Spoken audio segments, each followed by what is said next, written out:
Modena, 1961. The letter sat on Enzo Ferrari's desk for 3 days. He touched it once to move it to the left corner, away from the morning light. He never opened it. His chief mechanic noticed it first. Giorgio had worked beside Ferrari for 11 years. He knew the rhythm of the office. Mail arrived at 9. Ferrari read it by 9:30. Responses were dictated before lunch, but this envelope was different. It had no return address, just a postmark from Milan. The handwriting was careful, deliberate, someone who had taken time to write neatly. Ferrari saw it the moment it arrived. Giorgio watched him pick it up, turn it over once, and set it down. The next morning, it was still there. By the third day, Giorgio understood. This was not a letter Ferrari was delaying. This was a letter Ferrari had already answered by choosing not to open it. The year was difficult. Phil Hill had just won the German Grand Prix, but the victory felt hollow. Ferrari's relationship with his drivers had never been warm. Professional, yes. Respectful, often, but never warm. He built cars. They drove them. The distinction mattered to him. 2 months earlier, he had fired a driver without explanation. The man learned about it from a journalist. When he called the factory, Ferrari refused to come to the phone. That was how things worked. Clean separations, no long goodbyes. But the letter suggested someone wanted a different kind of ending. The handwriting belonged to Carlo Bergamini. Ferrari knew this without opening it. He recognized the slope of the letters, the way the ink pressed heavy on downstrokes. Bergamini had driven for Ferrari in 1958. 3 seasons, 12 races, no wins, but consistent podium finishes. Reliable, never complained about the car, even when it failed him. Ferrari had let him go in December of that year. No warning, no meeting, just a contract that didn't arrive for renewal. Bergamini had written once, asking for an explanation. Ferrari never replied. Now, 3 years later, the envelope. Giorgio remembered Bergamini. Quiet man, always arrived early to the garage, studied the mechanic's work, asked questions about weight distribution, brake temperatures, treated the car like it mattered beyond the race. The mechanics liked him. That was unusual. Most drivers kept distance from the workshop. Bergamini would sit on a workbench during lunch, eating bread and cheese, asking about their families. When he was let go, the workshop went silent for a week. Ferrari never acknowledged it. Visual returned to office, envelope still untouched on desk. On the 4th morning, Giorgio walked into the office to find Ferrari standing at the window. The envelope was in his hand. He wasn't reading it, just holding it, looking at the handwriting. He drove well, Ferrari said. Giorgio didn't respond. Wasn't a question. Better than some who stayed. Ferrari set the envelope back on the desk, sat down, began reading the morning's technical reports. The subject was closed, but the letter remained. 1 week became 2. The envelope moved across the desk as paperwork accumulated, sometimes buried under invoices, sometimes visible again, but never thrown away. Ferrari's secretary asked once if she should file it. "Leave it," he said. She never asked again. What the letter said, no one knew. Perhaps Bergamini wanted closure, an explanation for why 3 years of loyalty ended in silence. Perhaps he wanted to apologize. Drivers sometimes did. Months later, wondering if they had failed in some way, Ferrari never articulated. Perhaps he wanted to forgive. That was harder to imagine, but possible. Some men found peace in letting go. Ferrari never speculated aloud. But he kept the letter. The decision came quietly. 1 month after the letter arrived, Ferrari opened his desk drawer. The deep one on the right, where he kept contracts from the early years. Agreements signed with drivers long gone. Some dead. Some simply disappeared from racing. He placed the envelope inside, underneath a 1949 contract, beneath names he hadn't spoken in a decade. Then he locked the drawer. For visual. Close-up of drawer closing, key turning, sound of lock clicking. Giorgio saw him do this. Didn't comment, but he understood. This wasn't indifference.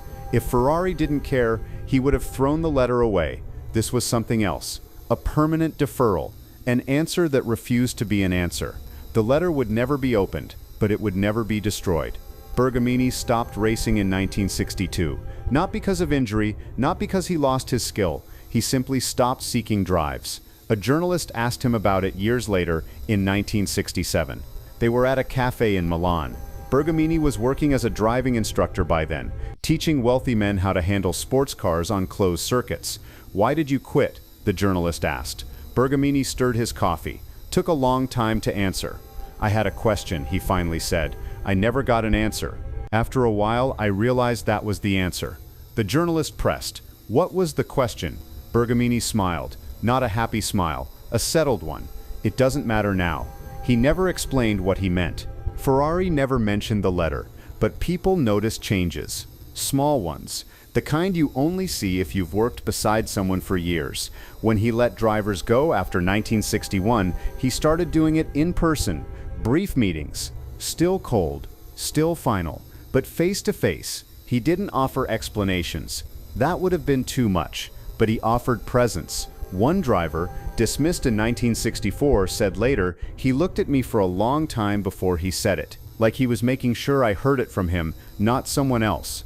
It wasn't kindness exactly, but it was different than before. Giorgio noticed something else. The drawer stayed locked.